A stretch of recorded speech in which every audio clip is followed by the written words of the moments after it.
Dnes tu mám hostia, volá sa Johannes. Ahoj Johannes.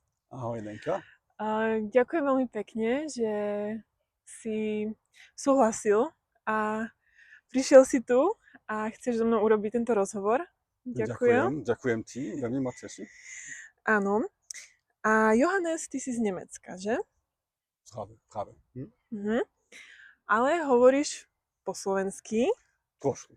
Trošku. Trošku. Aha. A prečo? Prečo sa učíš po slovensky? To je jednoduché, aby som mohol rozprávať s mojou svokřou Mhm. napríklad, lebo moja manželka je Slovenka a to znamená, že ak chcem patriť k rodine, musím rozprávať po slovensky, lebo ak nerozprávam po slovensky, vždy som vedľa. Mhm. A to nefunguje. Ako dlho sa už učíš po slovensky?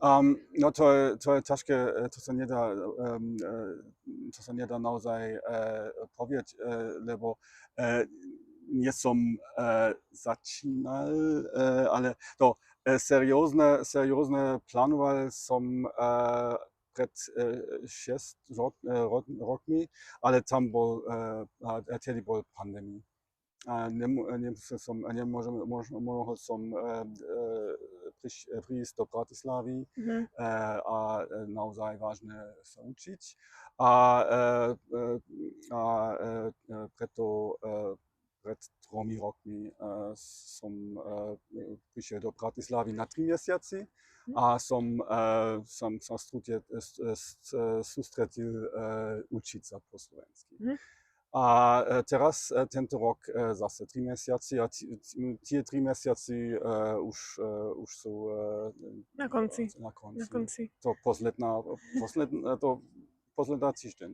Posledný týždeň. Posledný Tento týždeň, áno. týždeň. Takže ty si pred 3 rokmi tu prišiel na 3 mesiace.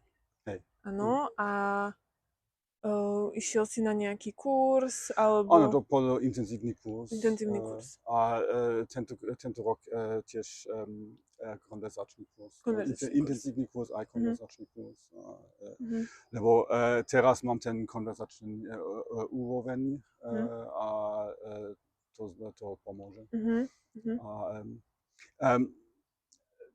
Je mi trošku ľúto, že nemá podarilo rozprávať mimo kurzy. Ja som, funguje, ak objednám obed. To hej.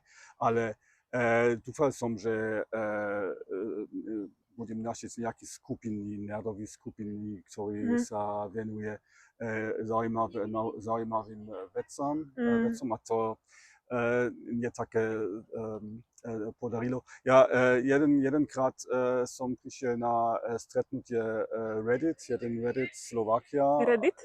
Ja. Jeden Reddit fórum Slovakia a niekto postol, že budeme mať piknik v Medickej záhrade a som tam prišiel a sme rozprávali tak 4 hodinoch. To bol ťažké, ale to pomôže. Ale to bol iba tentokrát. A sme teraz aj moja manželka je v Bratislave a stretneme sa s bývalými kolegmi, s kamarátmi, s rodinou.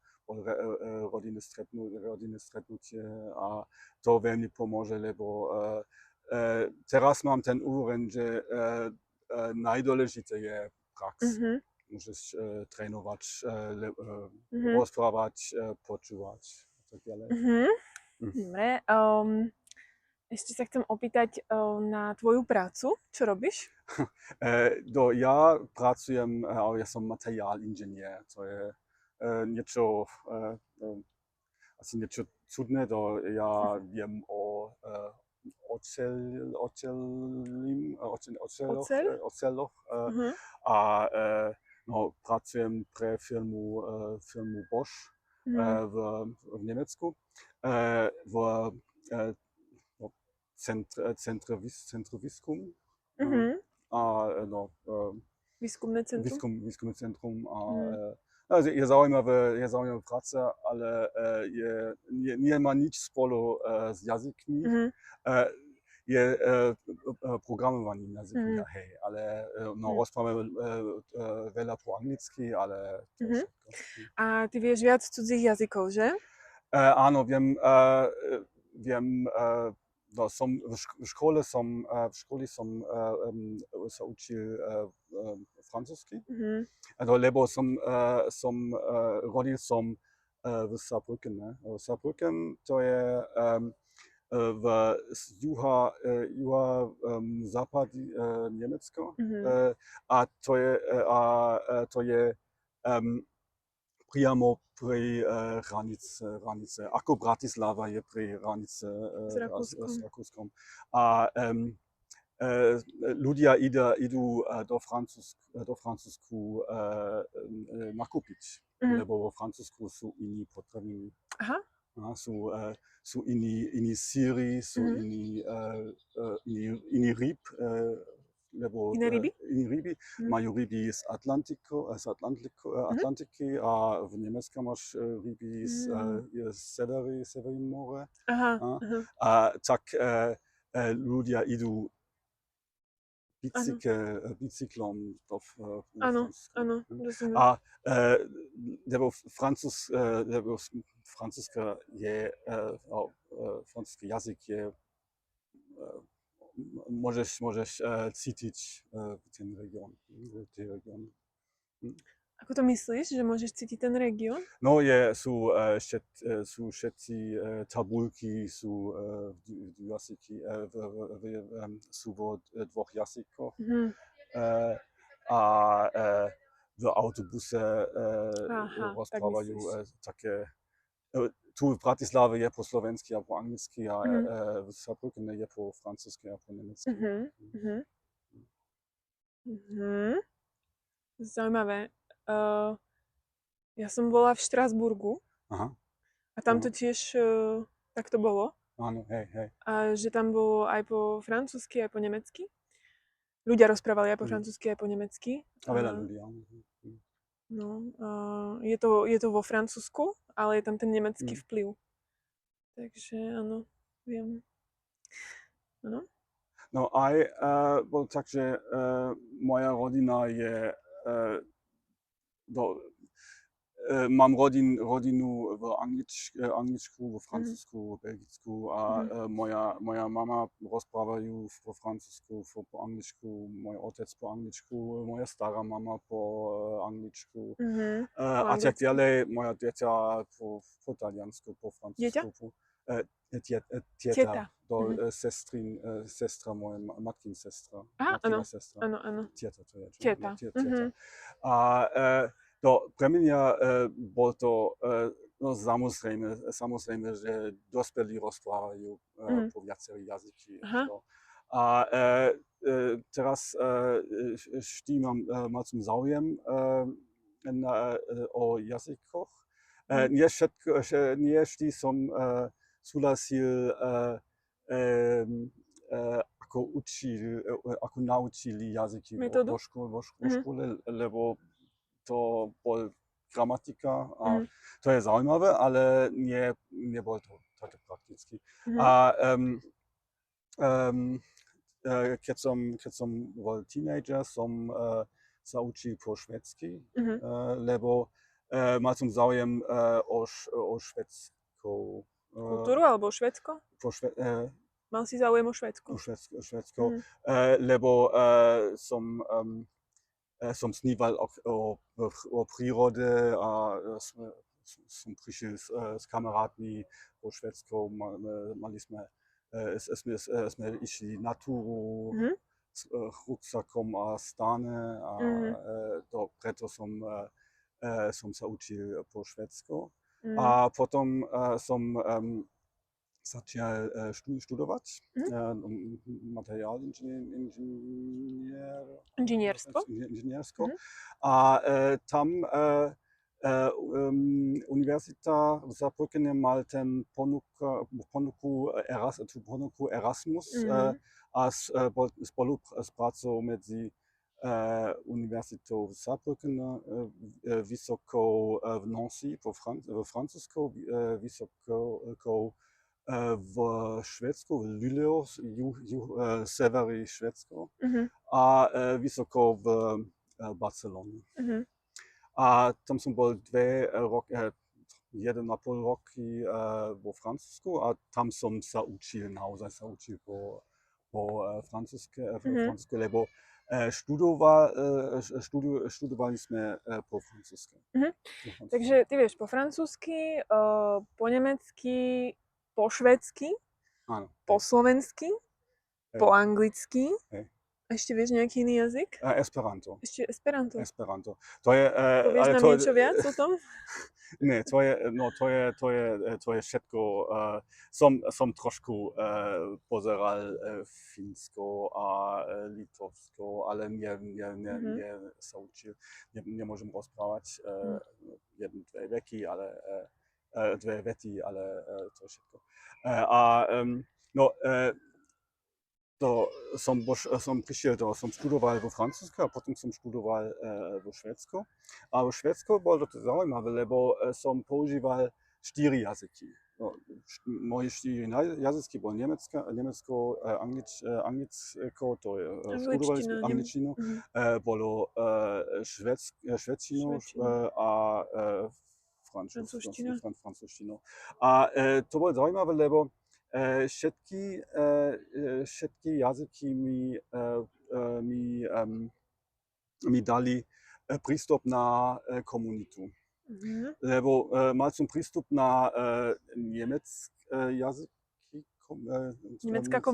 komunita a francúzska komunita a švédská komunita, ale nebol anglická komunita, lebo všetci rozprávali po anglicky. To je nič zaujímavé. To je teraz tiež, ak som napríklad vo vlaku a rodina rozpráva po anglicky, to je, rozprávajú po anglicky. Ale keď som na Slovensku vo vlaku a ľudia rozprávajú po nemecky, asi ich oslovím a rozprávať po nemecku. Čo robíte na Slovensku? A to je, ak rozprávaš nejaké speciálny jazyk, to ti dá prístup na komunitu, to otvorí dvere. Angličtina nie je také. Áno, ale angličtina je tiež skvelý jazyk. Je dôležité. Je veľmi dôležitý jazyk. Je dôležitý jazyk, to je jasné. Nechceme povedať, že angličtina nie je dôležitý. Ale to je veľmi zaujímavé, že všetci rozprávajú po anglicky, musíš rozprávať po anglicky, ak chceš študovať. Áno, otvorí ti to veľa dverí. Ale nemáš prístup na komunitu. Áno, k takým možno lokálnym miestnym komunitám, nie? Tak tam potrebuješ ten miestny jazyk. A ja som rozprával s prekladateľkou? S prekladateľkou z Luxemburgu. On je z Anglicka a on tiež povie, všetci majú svoje skupiny, všetci majú svoje stretnutie a môžu rozprávať o kultúrnych veci zo svojich krajín. Okrem, ja to nemám, lebo nie je nejaká skupina, ktorý... Hej, ako rozumiem, čo chceš povedať, že ten miestny jazyk ti dá veľkú výhodu, pretože sa ti otvoria mnohé dvere k ľuďom. Áno, takže ty si vlastne sa z toho dôvodu začal učiť esperanto. Hej, lebo to je presne ten jazyk, ktorý je neodmedzený na región, rovnaké ako anglicky. A otvoriť dvere na komunitu. na community. No napríklad môžeš ísť, neviem, do Japonsku Do Japonska? do Japonska a môžeš stretnúť s esperantistmi. Mhm. A to funguje. Nemôžeš stretnúť s ľuďmi, ktorí rozprávajú po anglicky, lebo Nemôžeš sa stretnúť s Japoncami, ktorí rozprávajú po anglicky? môžeš, ale nie sú ľudia, ktorí chcú sa stretnúť s tebou, lebo nie je organizovanie. Máme aplikáciu a môžeš oznámiť, prídem do Japonska. Myslíš ako vaša Esperanto komunita, že máte nejakú špeciálnu aplikáciu a kdekoľvek prídeš, tak tam môžeš sa stretnúť s tou komunitou, lebo asi oni tiež chcú trénovať precvičovať ten jazyk. Nie cvičovať jazyk, ale rozprávať. Normálne Normálne rozprávať, mať konverzáciu. Dobre, takže preto si sa začal učiť Esperanto, aby si mohol mať taký iný globálny jazyk ako angličtinu. A ako sa rozprávaš s tvojou manželkou? Po slovensky alebo ako? Po Esperanto, lebo sme zalúbili po Esperanto. Čo ste sa? Zaľúbili? Zaľúbili ste sa. Po Esperanto. To bol ten jazyk, keď sme sa spoznali. A to je jasné, že je jazyk. No, nie sa učím po slovensky, lebo chcem rozprávať s mojou manželkou, ale aby som mohol rozprávať s mojou švokrou. Rozumiem. No to je s mojou manželkou môžem perfektne rozprávať. Celý život a nebude to problém. Nie. Nebude žiaden problém. Žiadny. Dobre, ale ty si mi ešte potom povedal včera o takom článku, ktorý si čítal v novinách. Aha. Tak môžeš o tom povedať, lebo to je tiež zaujímavé.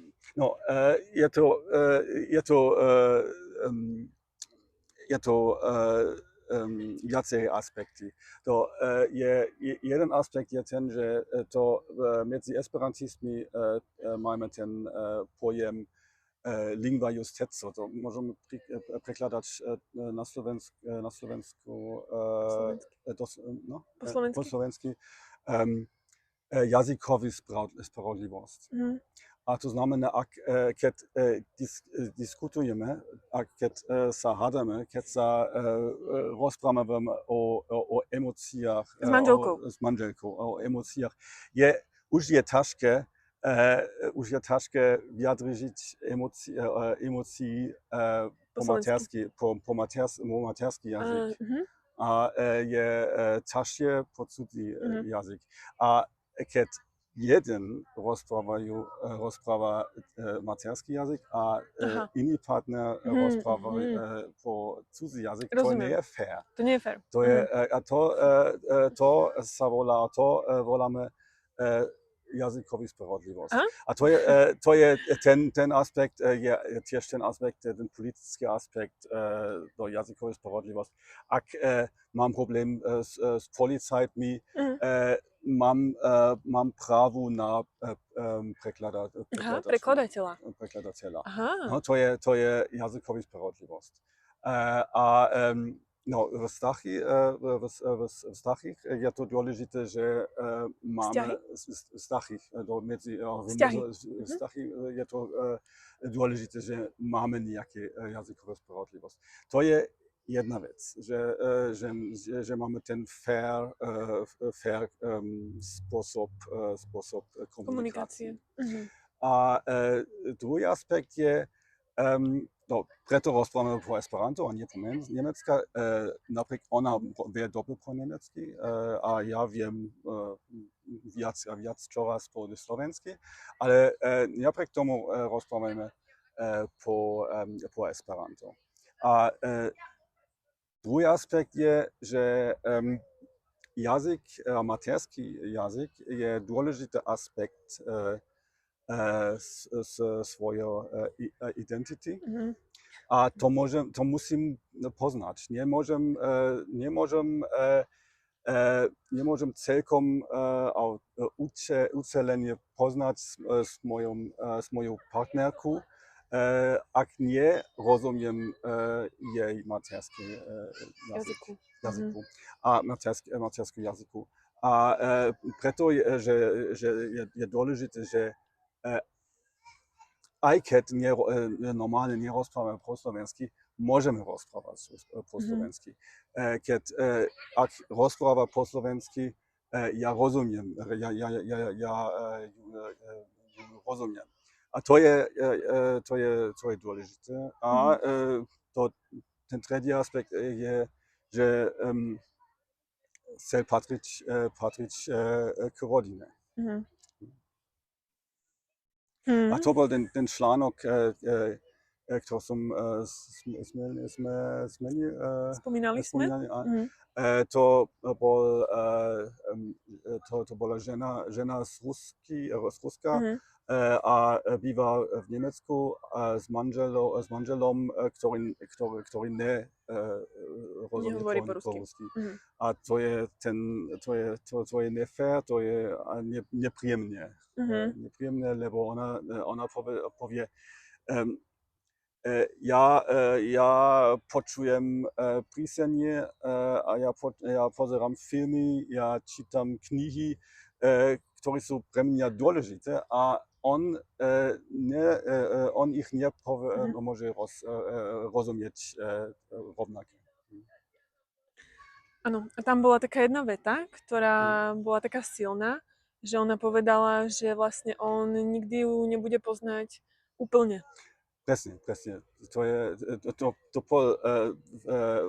bol titul článok. To bola titulka, hej, nadpis.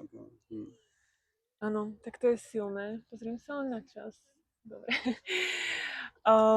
No, to bolo silné. A to si myslím, že je dôvod, prečo sa väčšina ľudí učí jazyk toho partnera. Aby mohli spoznať ho hĺbšie.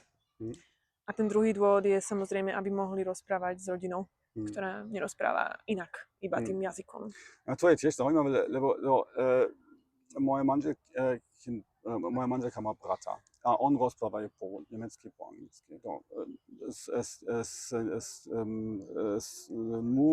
S ním môžem rozprávať bez problémov. Ale to je keď sme všetci spolu, napríklad v Vianocach, všetci sú na stole, oni rozprávajú po slovensky a ja som vedľa. A aj keď občas rozprávam s mojim svokrom po anglicky alebo po nemecky, to je niečo iné. To je vždy, je to vedľa. A nemôžem mu ťahať zo skupiny, ale ja chcem byť v skupine. Nechceš ho ťahať mimo skupiny, že buď so mnou, rozprávaj so mnou v inom jazyku, ale chcete... A bol tam tiež silne pred 3 rokmi som dosiahol ten konverzačný niveau a sme navštívili rodinu na Slovensku a Neta, mojej manželky, Neta mala 8 rokov a ona povedala, ak Johannes rozpráva po slovensky, on je úplne iný človek. A tam som to cítil, áno, preto to robím. Preto to robím. Tak sa uplatil všetci snahy. Lebo to znamená, on je úplne iný človek. On je človek, ktorý nie len tichý. Čo má niečo rozprávať. A to je tiež ten zlý pocit, že nemôžem rozprávať s nimi a tam potom mám pocit, že nemáme niečo rozprávať. A to nie je pravda. Máte veľa o čom sa rozprávať, len sú milí ľudia, je tam tá jazyková bariéra. Áno, a to je dôležité, že ten bariéru musíme prekročiť. Prekonať. Prekonať. No, Johannes, myslím, že si veľmi inšpiratívny, Ďakujem. veľmi snaživý a je to krásne. Je to také gesto, znak ozajstnej lásky. Takže tak, dobre, tvoja manželka má dobrého manžela. Je to fakt krásne. A ešte keď sa vrátim k tomu Esperantu, tak môžeš povedať, aký to je jazyk a ako dlho trvá naučiť sa ho? Či je to ľahký jazyk alebo ťažký jazyk? No, je ľahký jazyk, asi musím povedať, nie je španielska. To je, veľa ľudia myslí, že španielska to nie je to. Esperanto je, my hovoríme, je plánovaný jazyk. A ľudia tiež povie umelý jazyk, ale my preferujeme plánovaný jazyk. To znamená, že niekto plánoval, ako ten jazyk bude fungovať. A cieľ bolo, že by bolo ľahké sa učiť a že všetci môžu používať Esperanto ako druhý jazyk. Do pre svetový komunikáciu. To bol ten nápad. Ako taká náhrada za tú angličtinu, alternatíva za angličtinu. Alternatíva za angličtinu, neutrálna alternatíva. Neutrálna. Alternatíva. To je tiež zaujímavé, lebo rozprávame v ten progresívne bublinka je to? Bublina. Rozprávame veľa o sexizmus, o ageizmus, o všetko také, ale ešte nie som počul languageismus, jazykizmus, že ľudia, ktorí majú iný jazyk, iný materský jazyk, majú nevýhodu. No, ja som vedec a ja musel som učiť sa po anglicky, lebo to je medzinárodný jazyk v výskumu. A ja musel investovať veľa energii, učiť sa po anglicky. A všetci moji kolegovia, ktorí majú angličtinu ako materský jazyk, nemusia. A to je privileg. Je. A preto, to je ten nápad, preto neutrálny jazyk je lepší, lebo všetci musí sa učiť ten neutrálny jazyk. No máš pravdu, je to tak. Človek, ktorý má materinský jazyk angličtinu, tak má veľkú výhodu, obrovskú výhodu v tomto svete. Na tom sa asi zhodneme. Ale častokrát títo ľudia sa nemusia učiť cudzí jazyk a potom, keď majú slovenskú manželku alebo slovenského manžela, tak je to veľmi ťažké pre nich. Práve. Vieš, takže majú aj výhodu, ale je to aj trošku nevýhoda, pretože nemusia sa učiť cudzí jazyk, pretože tá angličtina im stačí, ale potom, keď chcú sa učiť ten cudzí jazyk, tak nemajú tú perspektívu, akú máš napríklad ty alebo iní polygloti, lebo ty si polyglot, vieš viacero cudzích jazykov. Áno, ale nie som polyglot, lebo ja neviem iba po 6 jazykov. Ale veď polyglot je, nie? Viac ako 2-3. Ja neviem, to je ten vtip. A stretnuté polygloty môžem súhlasiť, iba viem po 5 jazyky. No dobre, a ty robíš s manželkou podcast, kde rozprávate v jazyku Esperanto o rôznych témach. Že? Presne. No je to podcast, môžeme dať Určite, link. asi to zazdielame, nejaký Áno. link, ak budete mať záujem sa pozrieť na... Áno, rozprávame o no, všetkých témach, ktorý Zaujímajú? zaujímajú a pre ktorých nájdeme hostia. Mhm. Lebo no, občas rozprávame len my dvaja, Mhm. ale je zaujímavejšie s Áno. hostmi. Áno. A preto obyčajne cestujeme na Esperanto kongresy a tam uvidíme, kto to je a o čo ľudia chcú rozprávať. Mhm. A no, už robíme to viac ako 10 rokov a máme 230 epizódy, Wow. niečo také. A Viac ako koľko rokov? Viac ako 10. 10. Mhm. A naše epizódy sú no, medzi jednou a dve hodinou. To Hej. môže byť dlho. Rozumiem. No, sme také nerdy. Nerdi. Chceme rozprávať detailne Áno, vidím. čo je to detailne? O témach? O témach. Mhm.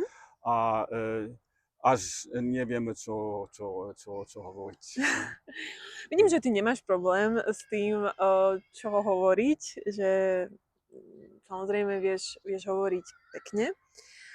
A možno moja posledná otázka bude, že či máš... Toto nie je otázka, ktorú som ti dala včera, tak dúfam, že nevadí, že to bude taká nová otázka, spontánna improvizácia. Ale ak nás pozerá teraz niekto, kto má problém so slovenčinou a samozrejme je to ťažký jazyk, tak čo by si povedal, aká by bola tvoja rada, keďže vieš veľa cudzích jazykov, tak čo je vlastne také najdôležitejšie, nejaká rada pre týchto ľudí, ktorí majú problém teraz, učia sa, ale cítia sa, že je to veľmi ťažké a nerobia ten pokrok. No, pre pokrok, čo potrebujete, je prax. Musíte počúvať seriálne podcasty. Podcasty sú ťažšie, ale ja tiež, keď behám, mám v ušiach mám slovenský podcast, nerozumiem všetko, ale rozumiem čoraz viac a viac. A pozerám seriálny. A druhá vec je rozprávať. A to môže byť ťažké, lebo potrebuješ niekoho potrebuješ. A to môže byť